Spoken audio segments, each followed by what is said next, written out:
All right, so I'm hoping I'm live. We're going to go over here and we're going to watch this together. All right, so can y'all see that? Is anyone talking? I'm hoping we can hear. No, I'm hoping we can. All right, looks like good. We should be able to hear. Hey, Pablo. All right, sweet. Pablo.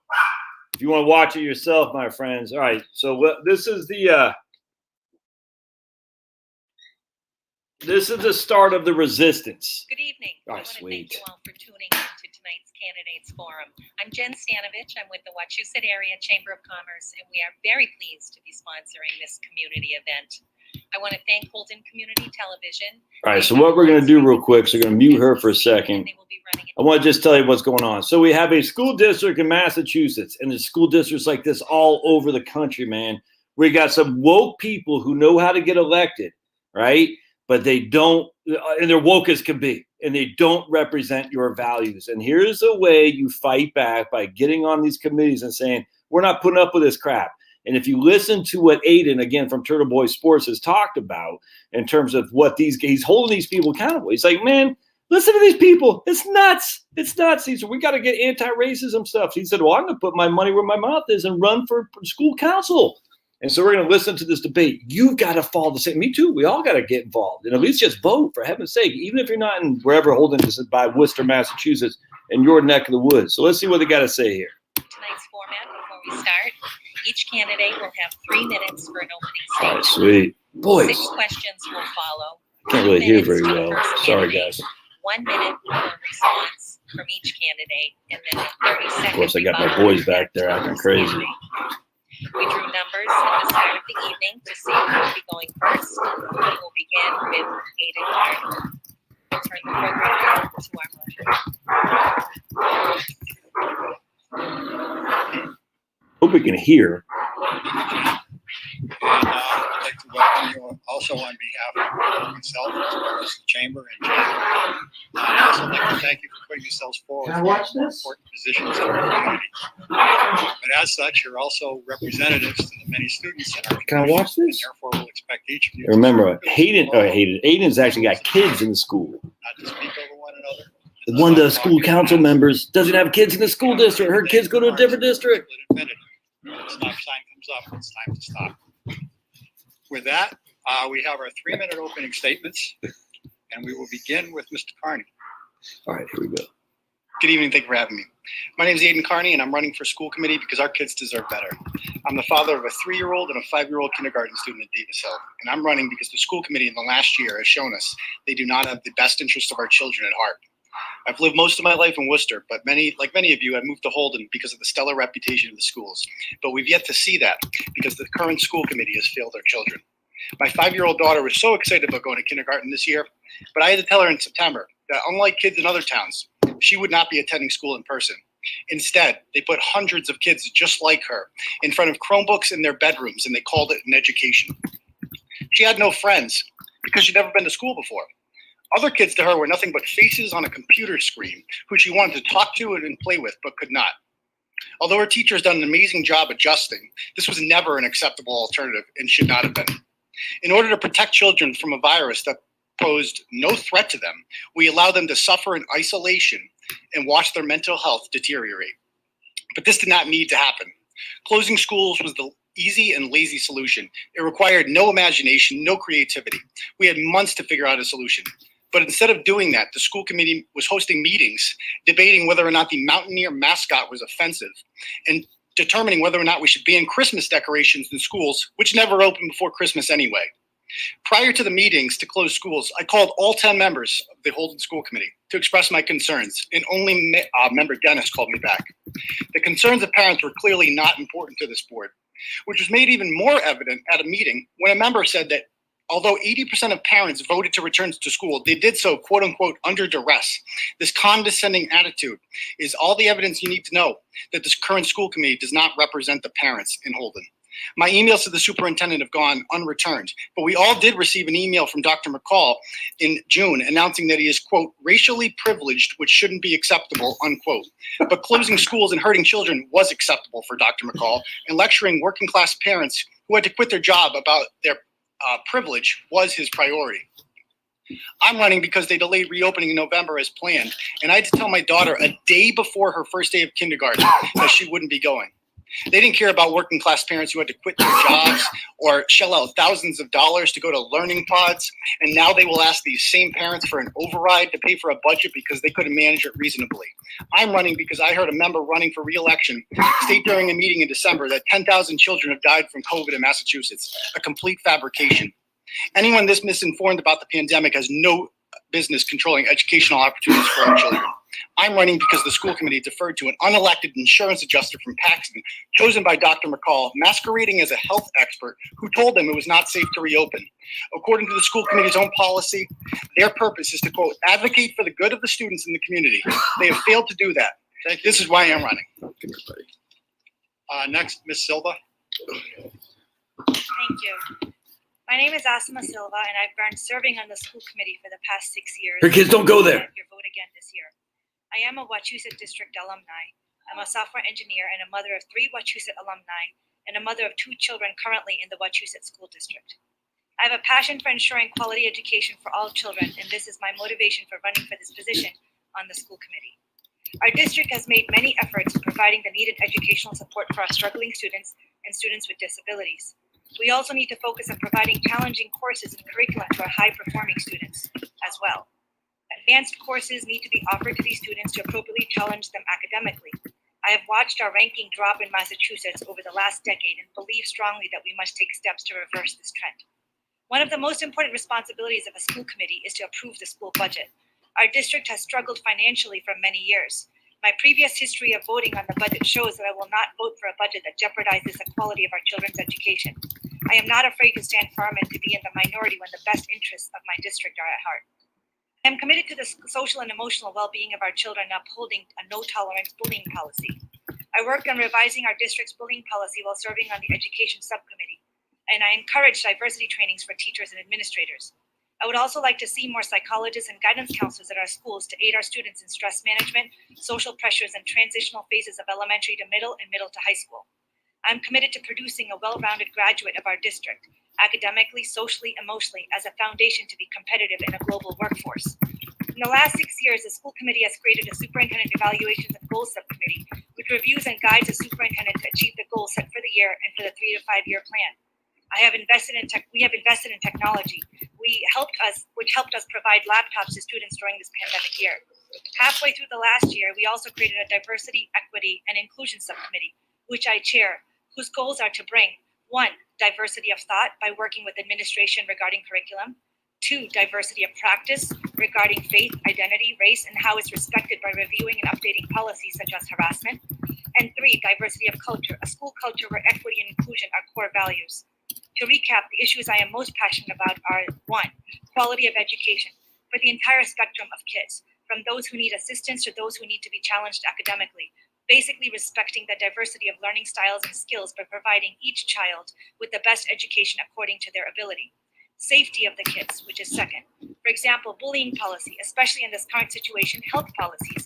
For these reasons, I did vote to keep our students remote until metrics were shared with the school committee and buildings were up to standards, such as air circulation, hall traffic planning, bathroom and mask breaks and seating, and etc. 3rd, culture, diversity in its many forms, equity and inclusion. I will be honored to represent Holden as your school committee representative. Thank you, Ms. Silva.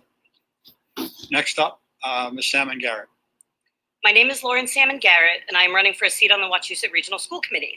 I've lived in Holden for 15 years with my husband and 3 children who currently attend district schools. If elected, I will have 1 child at Mayo Elementary, 1 at Mouthview, and 1 at Wachusett Regional High School for 2 years of my term. I think this will give me a unique perspective to understand what is going on for all of the students in our Holden schools. Prior to moving to Holden, I was a special education teacher in Millbury and New Jersey.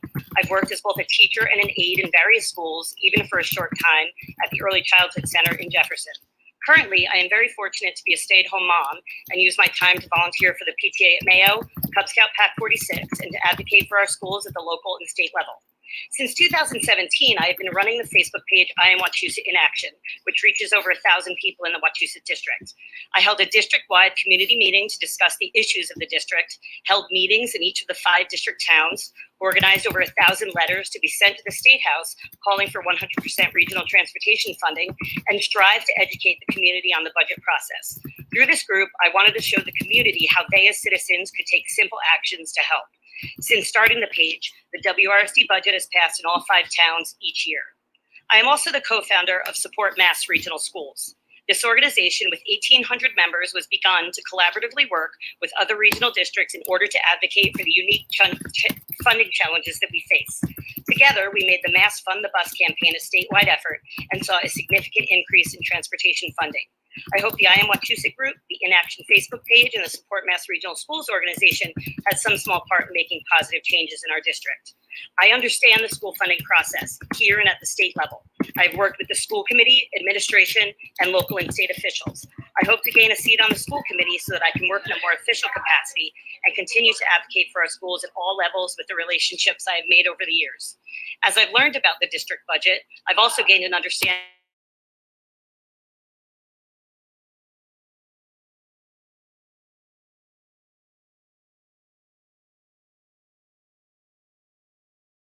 administration's performance as a negotiator with the unions and the implementation of district policy.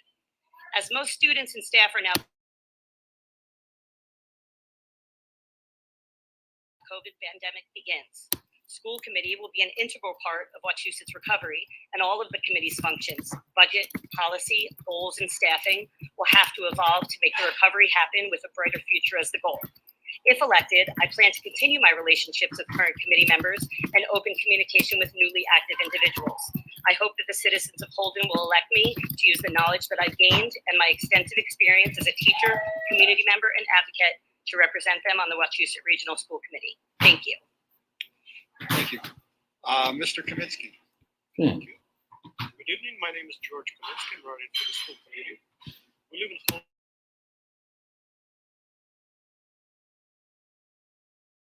College already, so we're no strangers to this town, to this district, and to education in general. I believe we have a great school district. I'm not saying this lightly. It's really the best in the Commonwealth. We lived in several states and in 2 countries. I'm speaking from experience. However, I believe the situation has been deteriorating significantly. This is why I decided to run. I'm a professional. I'm a faculty at WKI. I've been working in education since 1984. I taught high school, I taught college, graduate school, and beyond.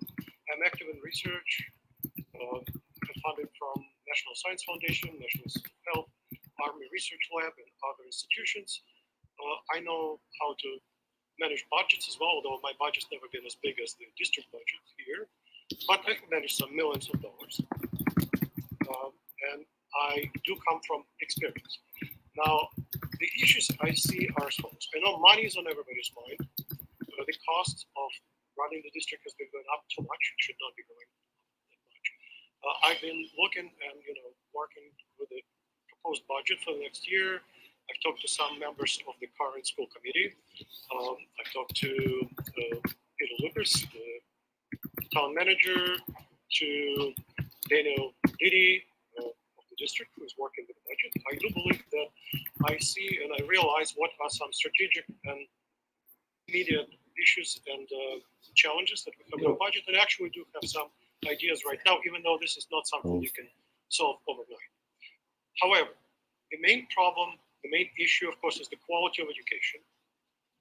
And like I said, well, it's been deteriorating. This is not just a district problem. It's at least a national problem. Many things are coming from well beyond the Commonwealth of Massachusetts.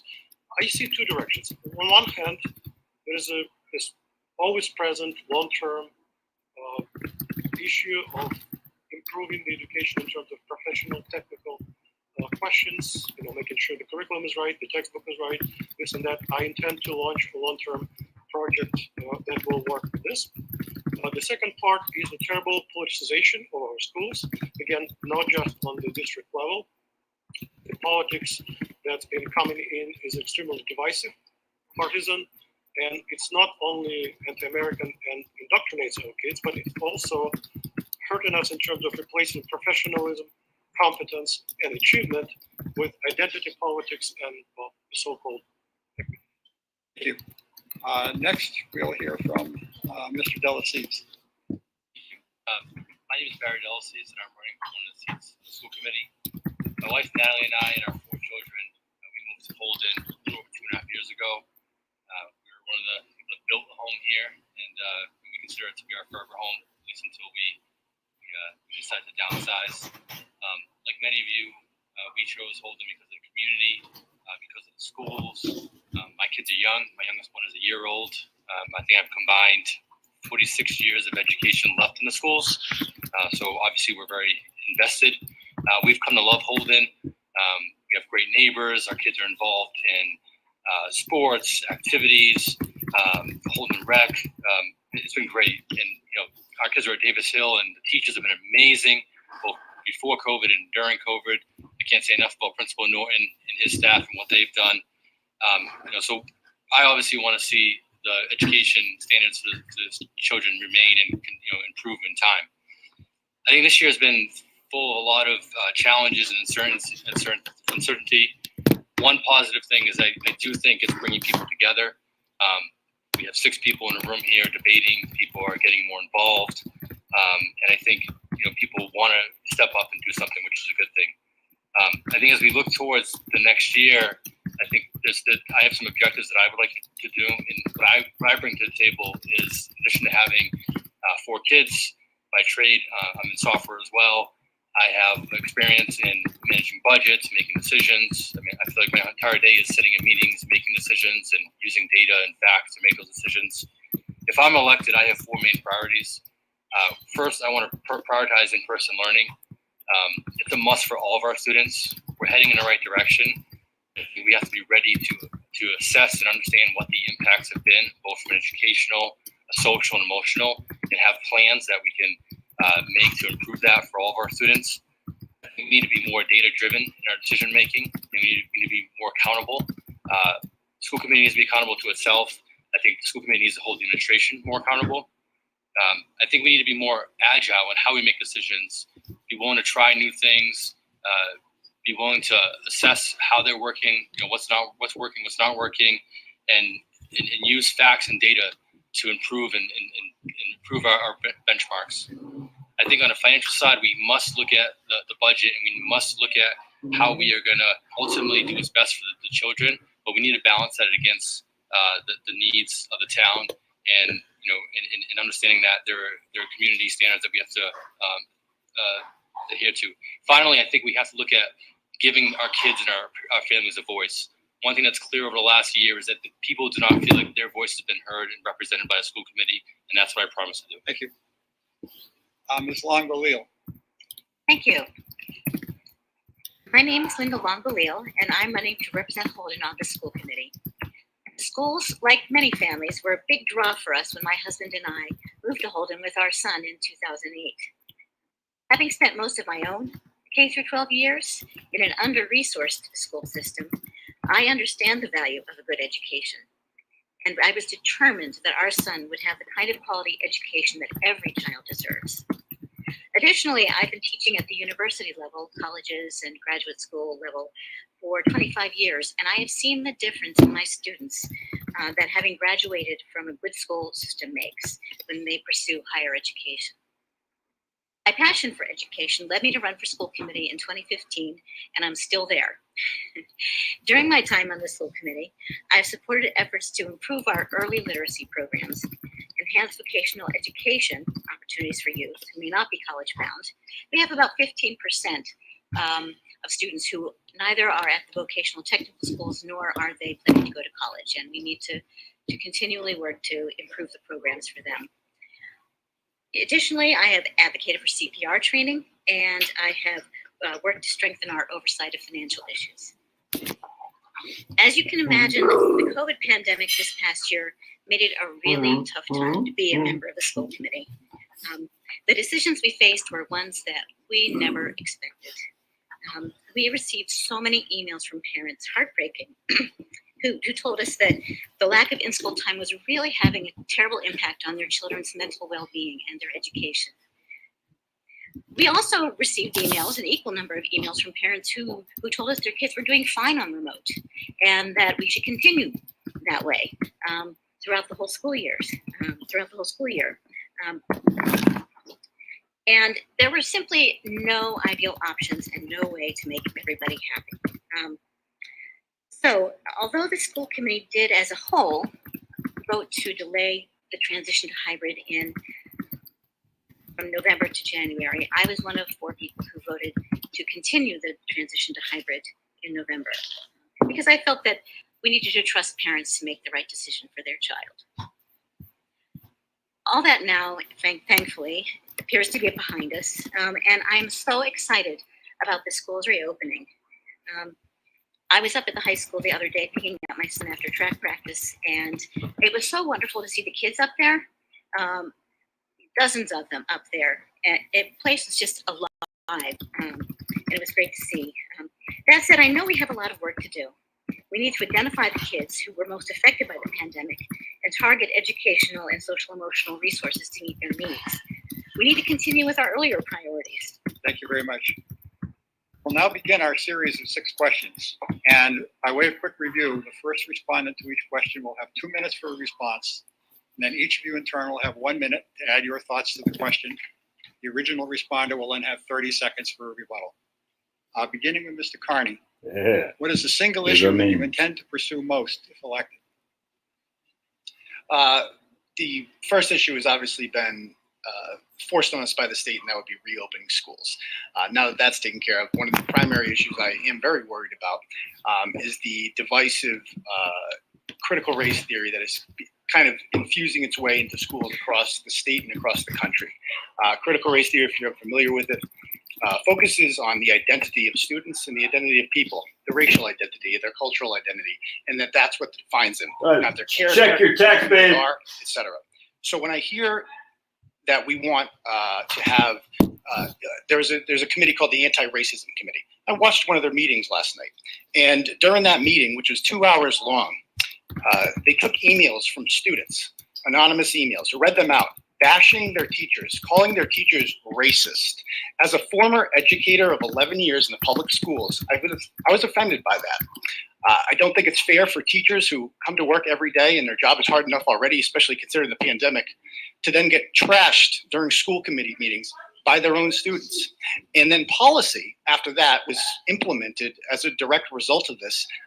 New curriculums were proposed without giving the teachers a chance to even rebut it. And so my children, I want them to go to school and I want them to learn how to read, write, balance equations, learn foreign languages, get a well-rounded education. I do not want my children to go to school and become indoctrinated with political ideology from either side of the aisle, because I do not believe that is the function of the public schools.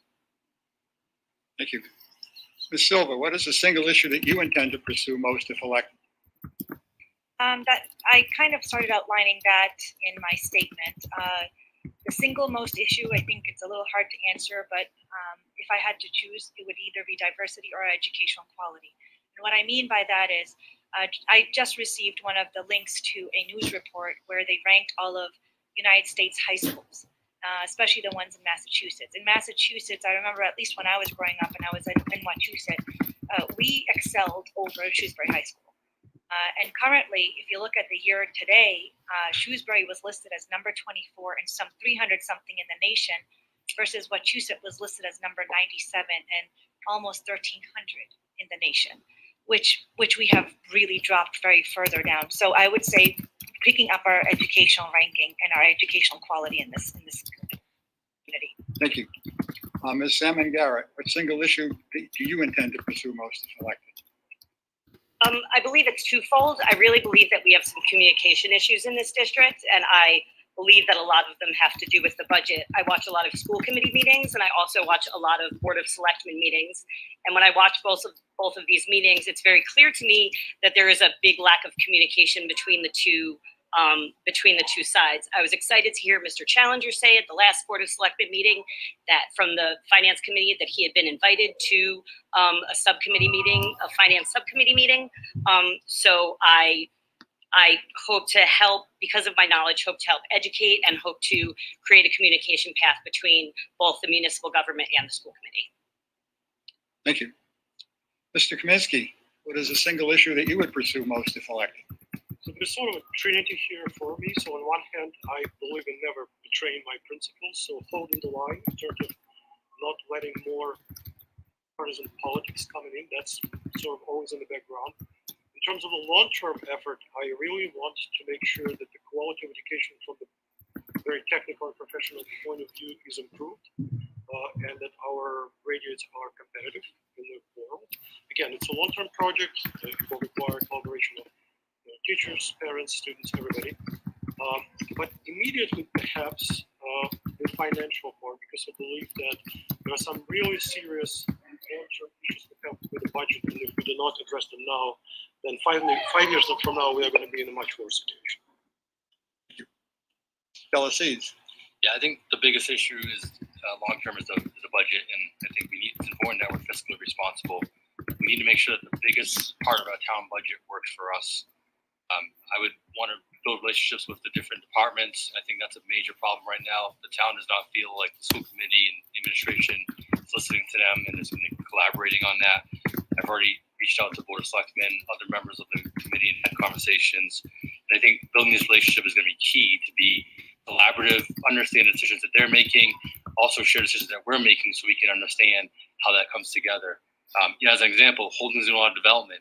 Well, how is that going to impact the schools? How is that going to impact class sizes, capacity planning, before after school programs? We must, like anybody, we must focus on return on investment. In this case, the investment is our children. And Ms. Longbelier. Well, it's hard to choose, but in addition to continuing to monitor the district's progress toward improving our early literacy outcomes, I think that we do need to focus on improving financial oversight and working with the towns. It's not easy. The state essentially pits the towns and the school districts against each other, and it's a very frustrating situation for everyone concerned. It's something we have to keep working at. I do want to say just a word about diversity. I do think that's an important issue. I don't think kids are as critical of their teachers as they are concerned about some of the things that are said to them, and some of the assumptions that at times are made about them. And something interesting I found in the emails we got from those students was that not only were students of color concerned about it, but some of the white students were concerned about the things they had witnessed. So Thank you. Thank you. And finally, Mr. Carney, you have 30 seconds to continue this topic if you wish. Well, one thing I'm not concerned about is where we're ranked on arbitrary lists that are put out. One thing I've learned from teaching is that often these lists are very inaccurate.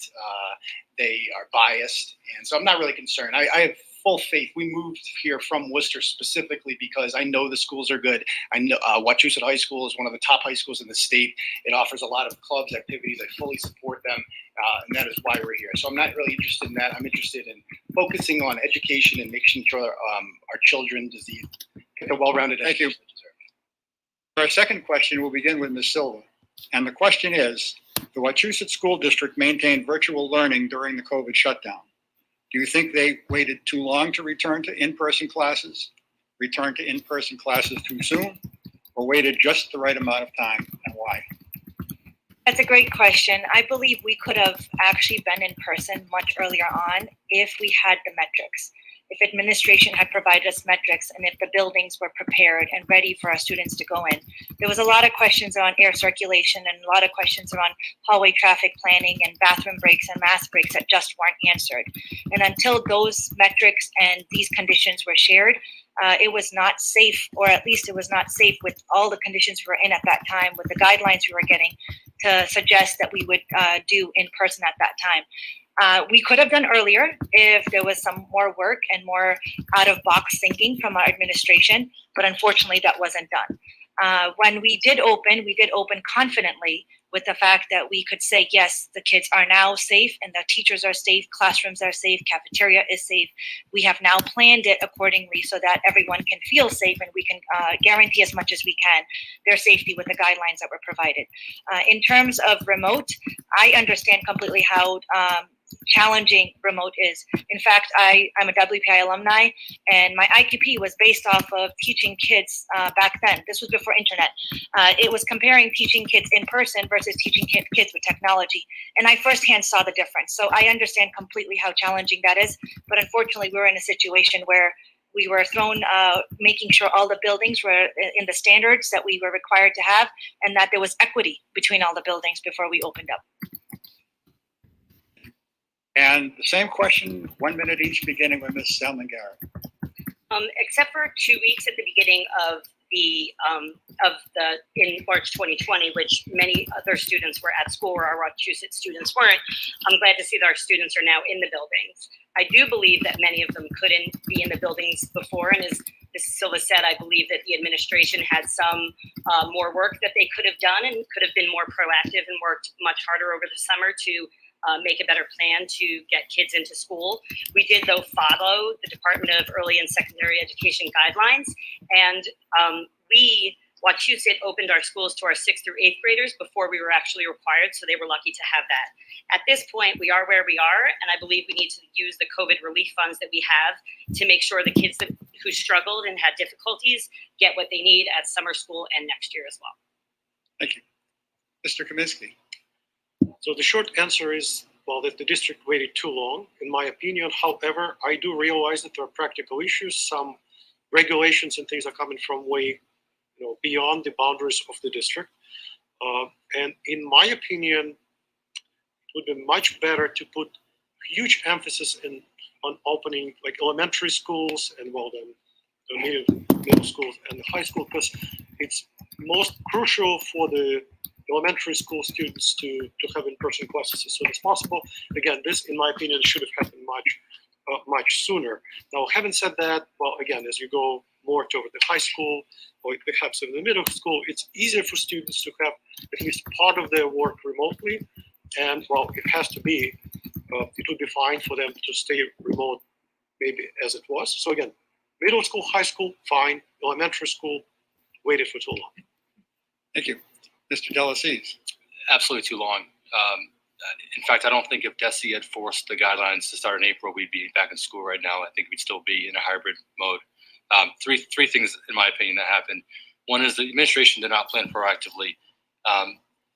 Yes, there weren't metrics, there weren't details, but the second thing is the school committee needs to hold this administration more accountable. The school committee does not work the administration the other way around. And letting them continue to come to meeting after meeting without having plans, without having metrics, without having details is unacceptable. You had a reopening task force that met over the summer, but then didn't meet from September onwards. Why are they not meeting today? Why are they not meeting regularly? Why are they not reviewing what's working, what's not working? Why are we not figuring out how we're going to improve, even though we're back now? The job is not done. Finally, the communication, awful, just not good enough. Parents were uninformed. The way the decision was made at the last minute, to my opinion, did not be proactive, lack of communication, and a lack of accountability. Thank you. And Ms. Long-Balil. As I mentioned, I did vote to go back in hybrid mode in November. And if our schools had been more prepared, I do think we could have at least sent the elementary school kids back earlier, and possibly the older kids. I would agree that it was frustrating not to have a metric. We asked for a metric to determine when we should open the schools, and it took a long time to get that. So I would agree that was frustrating, and it may have been possible to send some kids back even sooner. But I am really focused on moving forward at this point. Thank goodness that's behind us. And I agree with Ms. Salmon Garrett that we need to use the COVID funds to our best ability to try to spur our kids to where they should be going forward. And Ms. Silva, you have 30 seconds to sum up the same topic if you wish. Do I answer? Excuse me? Oh, I'm sorry. Okay, Mr. Carney. Okay. So I heard that said that we could now open. They were forced to open. Let's be clear about that by the state of Massachusetts when Charlie Baker, Jeff Riley announced that they must open by April 5th. So we were forced to. I have no doubt in my mind they would still be closed right now. I keep hearing people blame the administration for this, but the school committee hires the superintendent, and he keeps getting rave reviews. So what is the disconnect with there? There was a major lack of creativity when it came down to this. I heard that we were, quote unquote, lucky to have opened. No, we're not lucky to have opened. Education is a human right. Our children have a right to be in schools. They're not lucky to be there. They have a right to be there. There was a lack of creativity. Why couldn't the schools open with K through 2 and just have the kindergartners have never stepped foot in that school? Why couldn't they just open it for them at first? Kindergartners and first graders. There was no thought going into this. There was no creativity, and that is my big issue. It was so much easier to close. Finally, Ms. Silva, 30 seconds on the same topic. Yes, to reiterate, we could have opened a lot earlier. We really needed leadership that thought out of the box and provided metrics just like all other school systems did.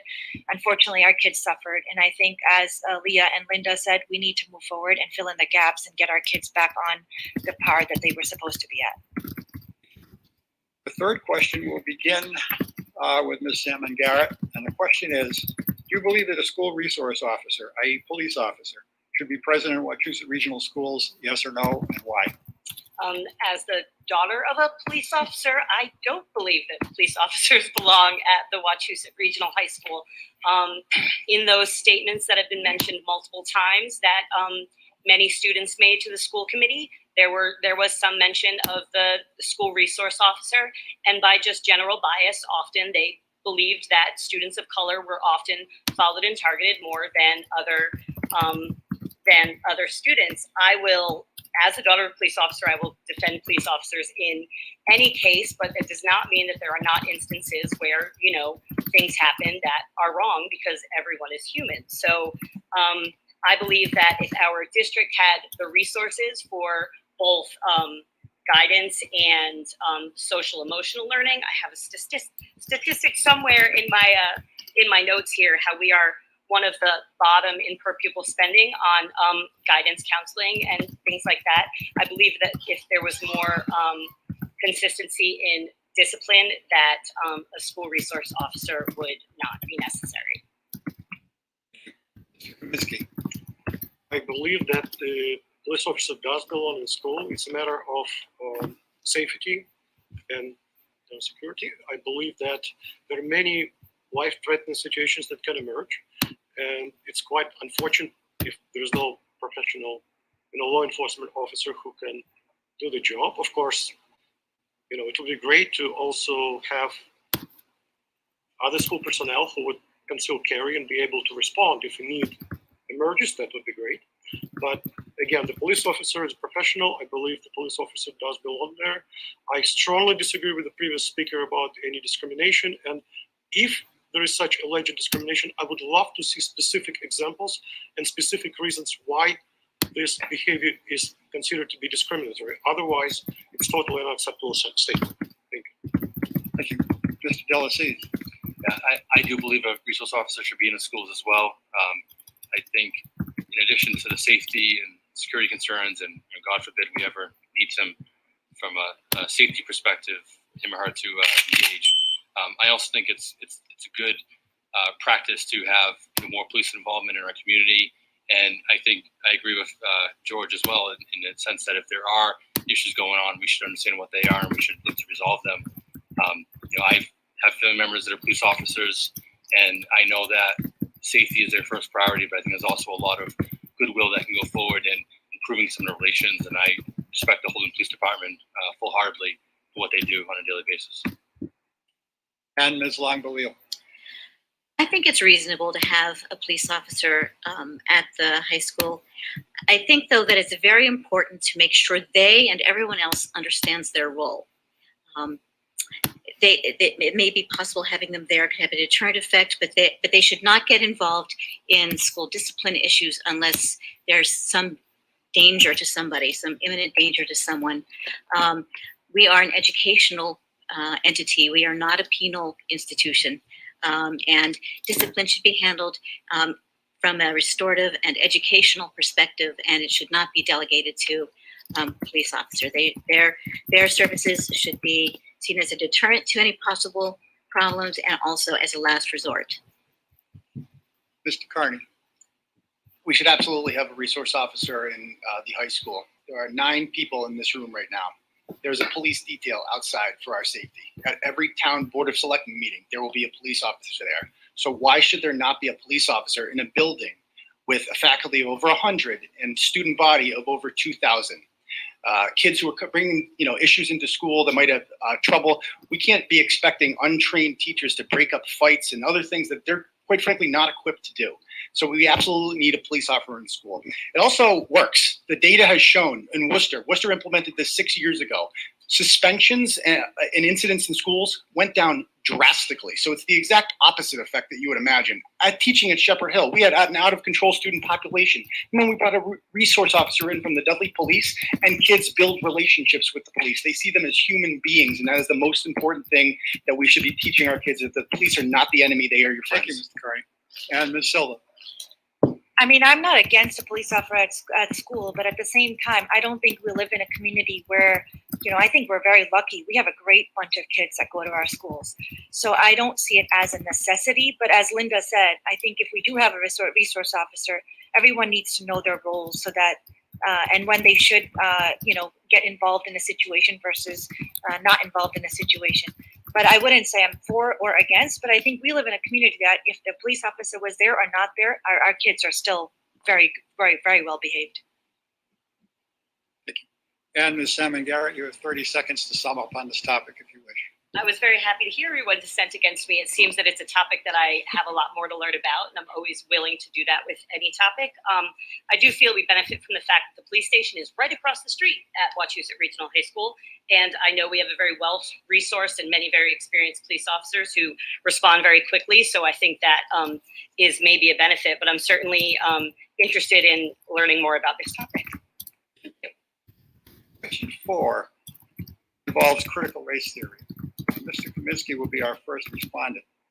We don't have time to describe critical race theory tonight, and in fairness, we don't want to describe the concept without an explanation. Although viewers are encouraged to look that up if they have any questions about it. Mr. Kaminsky, do you believe that critical race theory should be taught in Wachusett District schools? Yes or no, and why? I believe it should not be taught in any American schools. It's destructive. It's anti-American. It's, Marxist, but that's not the main part of it. It basically tells that the person is not valued as an individual. The person is valued as a part of a certain group. And by the way, this is not a new tactics. This is not a new tactics. This is the old divide and conquer method. People are one group against another group, and unless you believe that we are all have certain unity, we should have certain things in common and should concentrate on those, the society is going to be destroyed. The social cohesion is going to be destroyed. Now, this is unfortunately what's happening not only in this district. Again, it's not something that originated in Wachusett. It's a national or perhaps even an international problem. And when I hear now officials who tell me that every interaction should be treated as intercultural one, I know this, in fact, is a completely 100% proof recipe for disaster and for destroying the society. I think we have to concentrate on what unites us. We have to be colleagues. We have to be parts of the district, administration, student body. We need to concentrate on us being Americans, striving to make this whole country better.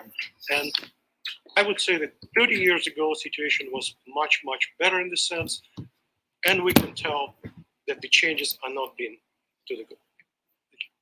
Mr. Delacies.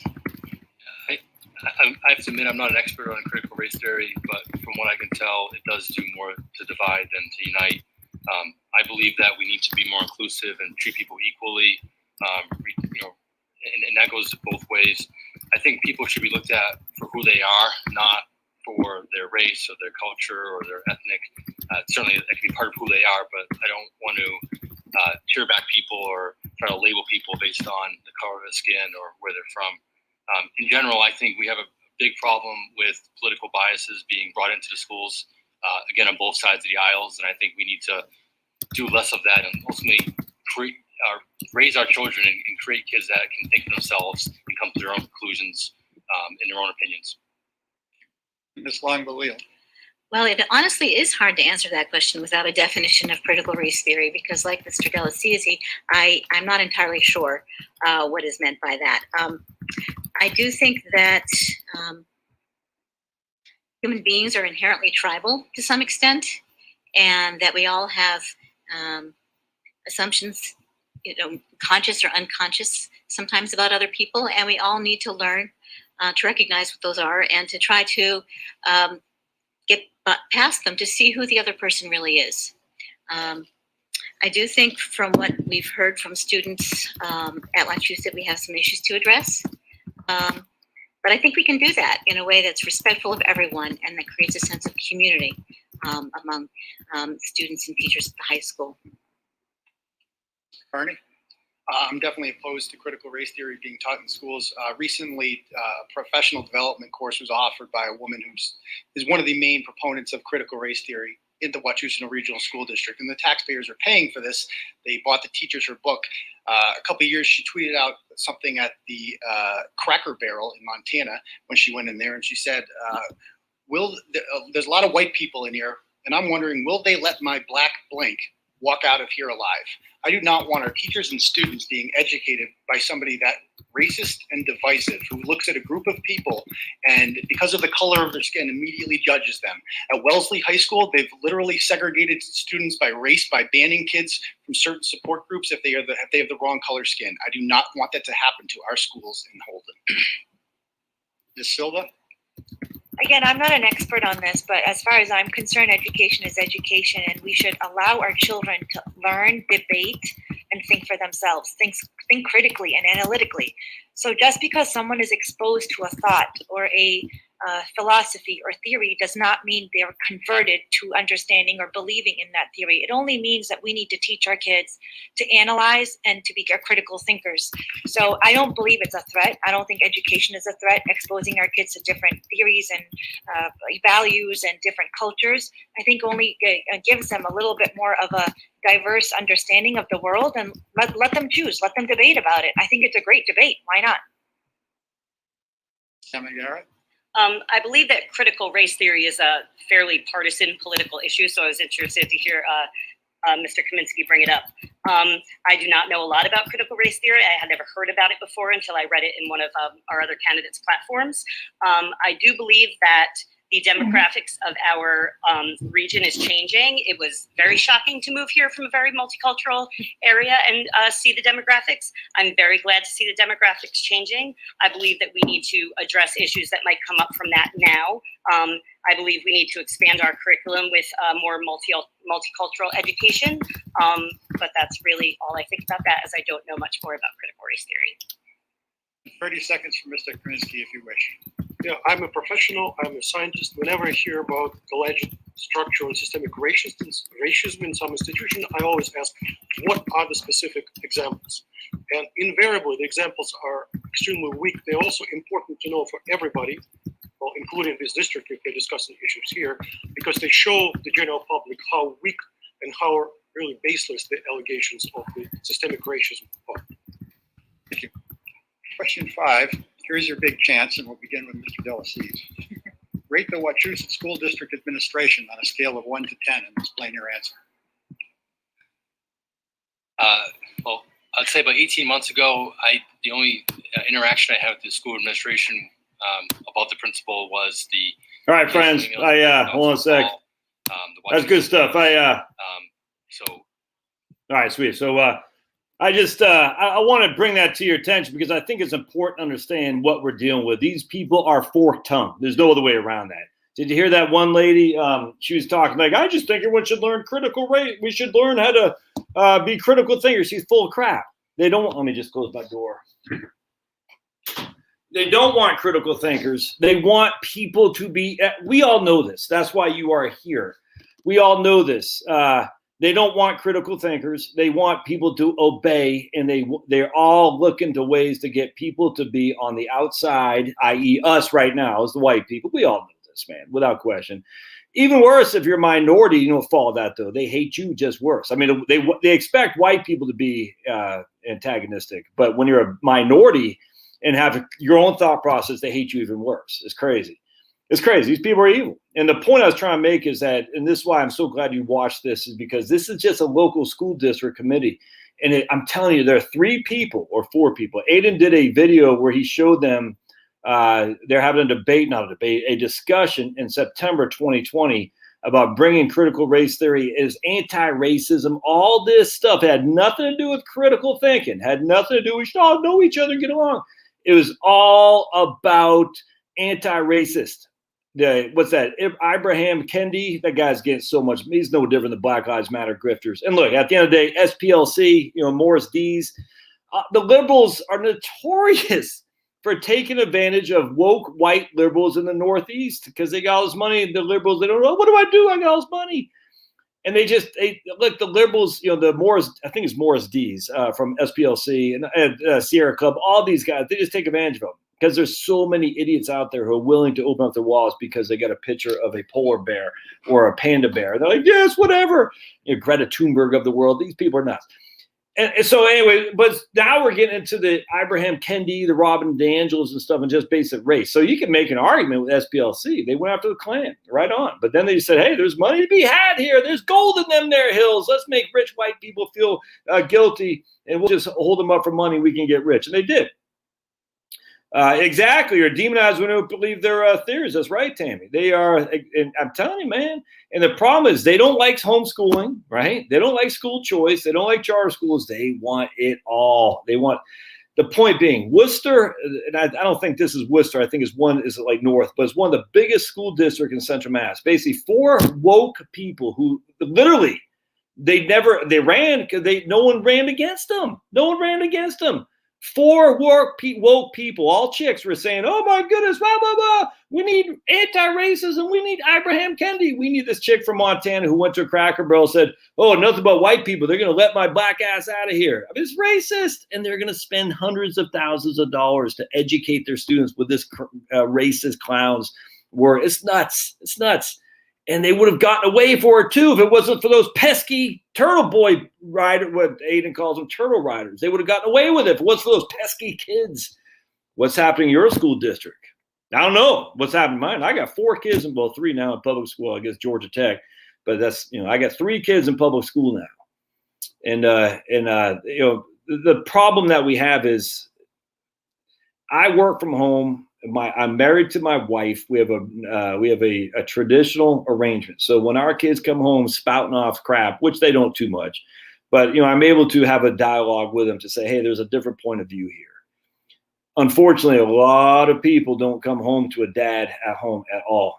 And all they're hearing is this crap and they don't know any better. And sadly, a lot of these are white people and they're getting this guilt. They're like, oh my goodness, how dare I be a white guy?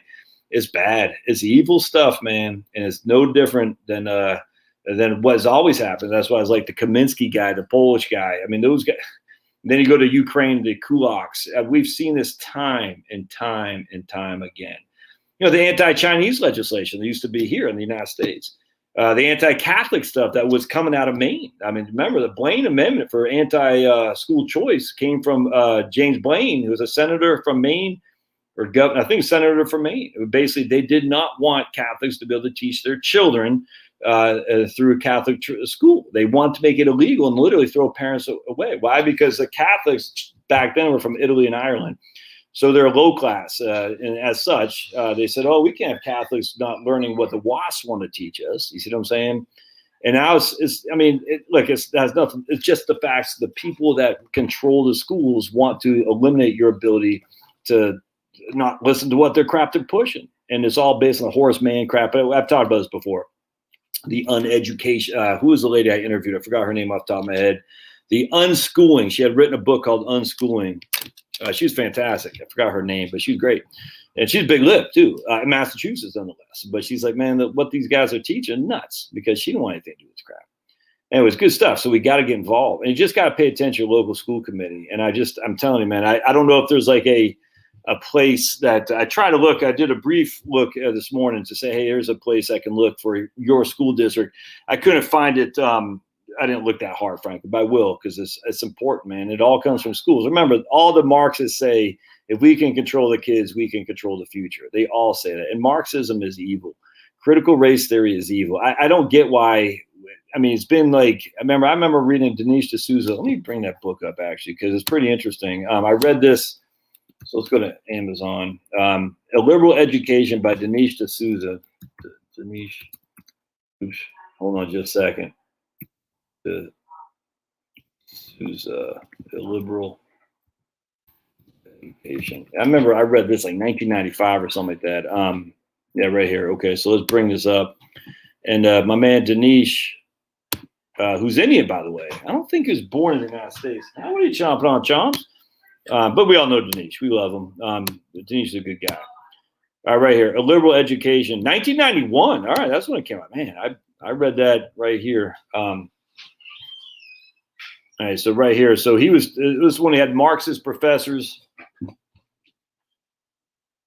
And he was talking about the Marxist professors on campus back then. I was like, man, Marxism? I mean, I thought, this is after the Cold War, the wall fell. I said, why we don't have Nazi professors? Why do we have Marxist professors? It's the same thing. And it's just, for some reason, it just kept going. It kept going and gaining steam. And now we know the Black Lives Matter people.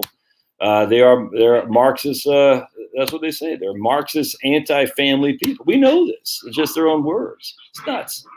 And I don't know why because we just sat back and let it happen, because we thought the politicians, those of us on the right, we thought the politicians would stop it. Like Kim said in Idaho. Hey, boys. Hi. That Idaho has passed laws now, legislations is going to be signed that you can't do critical race theory. That's great, but the problem is that the horses, the horses out of the barn.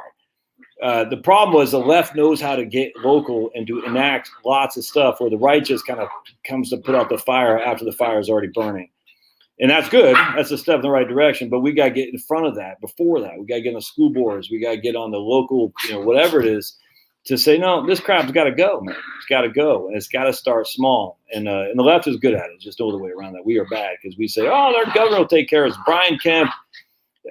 I just read today that my man Harry from Oklahoma said they're going to get rid of mask mandates in 3 days. I said, what the hell's Oklahoma got mask mandates? Oklahoma's not one county in Oklahoma voted for Sniffy Joe. And yet they got mask mandates. What the hell is that? And I've heard that governor interviewed on Clay Travis. I like him. I was like, what are you doing with mask mandates in your state? What is this, man? In Tennessee, they're getting rid of mask mandates and opening up. I was like, what's Tennessee, another right-wing state? What are you guys doing? Oh, so frustrating. Point being is we were hoping that Trump would be the savior, and he's not, man. Look, I'm okay with Trump. I liked him. I was excited for him to win. I was hoping he would. I was disappointed when he lost. At the end of the day, he's not the savior. He's not. We're gonna have to save our local communities on our own with our dogs here in the background. And you got to do it by just getting involved, man. You got to. There's no other way around. And you're gonna get arrows thrown at you. So what? But you notice. So they all hate Aiden because he's Turtle Boy. He's a white supremacist. He's a Nazi. They're all the same crap. But they didn't say anything when he was there. You notice that? Interesting, huh? They don't, because they got no guts, man. They're just on Facebook and they're just like, oh my goodness, blah, blah, blah, blah, blah. And it doesn't. Anyway, so appreciate y'all being here. Yeah, exactly. When you said politics is local, guess who is running the schools? Exactly. It's crazy people. Hey, oh, okay. All right. So I'm gonna. Ouch. Oh, okay. Yeah, that's a. Ow, ow, ow. And remember they get the DeSantis 100%, man. DeSantis is the. Okay. Hey, DeSantis is the man. I'm telling you. My wife was saying, let's move to Florida to support DeSantis. Joking. I said, no, because the home insurance is too high.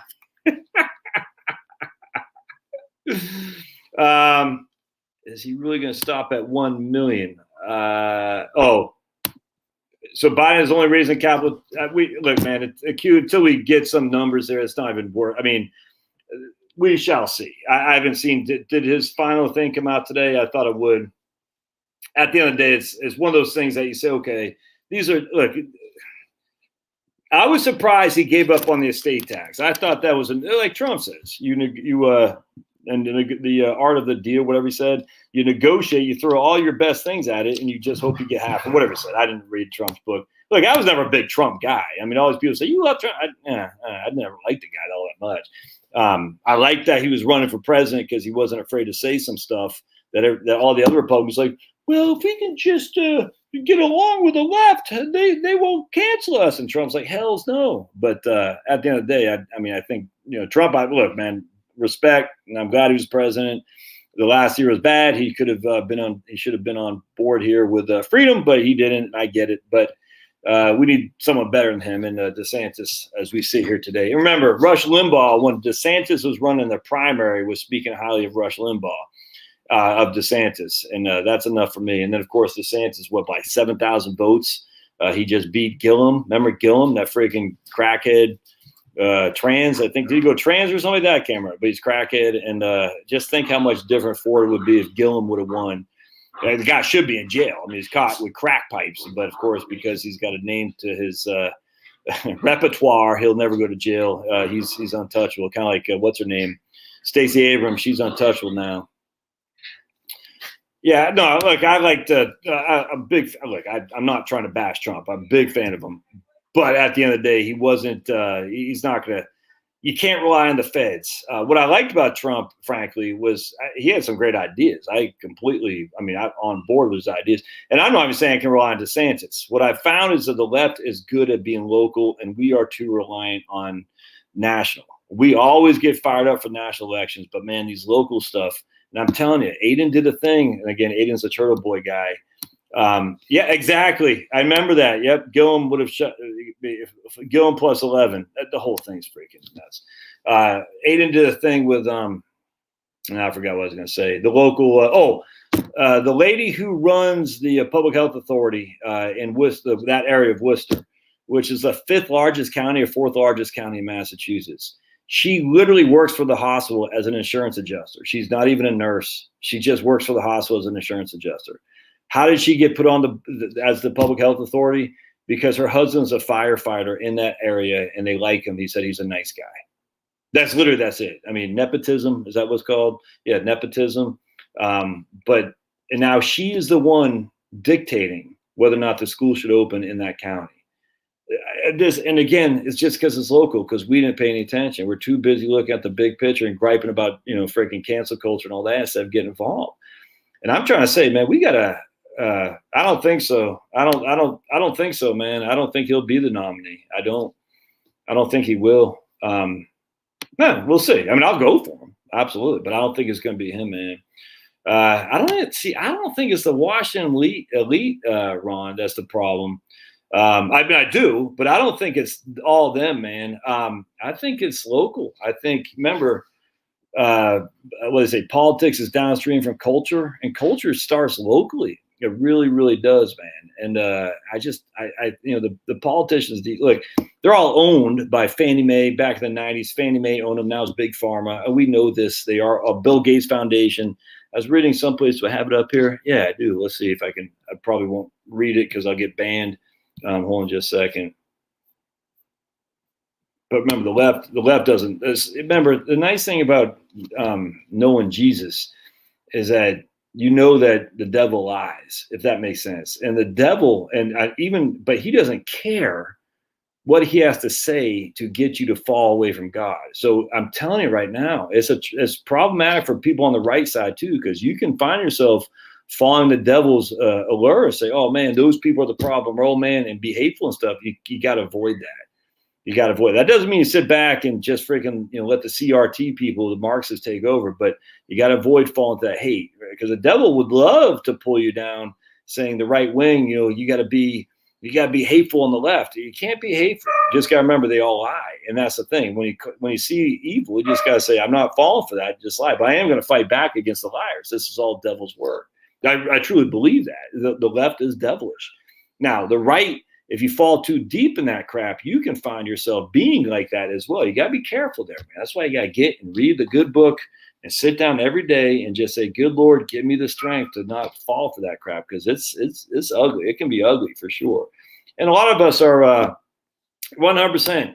Your vote doesn't really count in the presidential election, but it counts a hell in their local election for sure. 100%, man. Finn, come here. Yeah, the one that, oh, dude, trust me, don't I know it? It's never one last time. One last time. Oh, man. Anyway, so what was I gonna show you here? Oh, so I was gonna bring up Finny. Come here, buddy. So let's see. Right here. Coronavirus and the Gates Foundation. Arguably, no one has been more active in promoting and funding research on vaccines aimed at dealing with coronavirus than Bill Gates and the Gates Foundation. From sponsoring a simulation of coronavirus global pandemic just weeks before the breakout was announced, to funding numerous corporate efforts to come up with a novel vaccine for the apparently novel virus, the Gates presence is there. What does it actually entail? So, I mean, this is what I'm saying, man. A lot of people that go to, hold on, just let me be right back. What? What's up, dog? Oh, come here, baby. Where are you?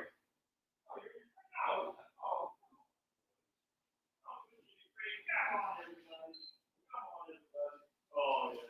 Good boy. Good boy, Benny. I had to get the Finney was whining. He said, I miss my dad. I miss my dad. I gotcha. All right, so let's all right, so just while we're here, let's have some fun. Questions, thoughts, comments. I tell you what I'll do, I'm gonna stop. I'm gonna go get something to eat, and then we'll come back on here in about an hour. How's that grab you? I got some questions from people emailing me. I'd like to answer those, and it's fun. I like doing this stuff. So, what was I gonna say? So, I'm glad you all being here. So, come back in an hour. So, I'll put another live stream up, and we'll answer any questions that y'all have. It's fun. And then while we're doing that, let's just be entertained.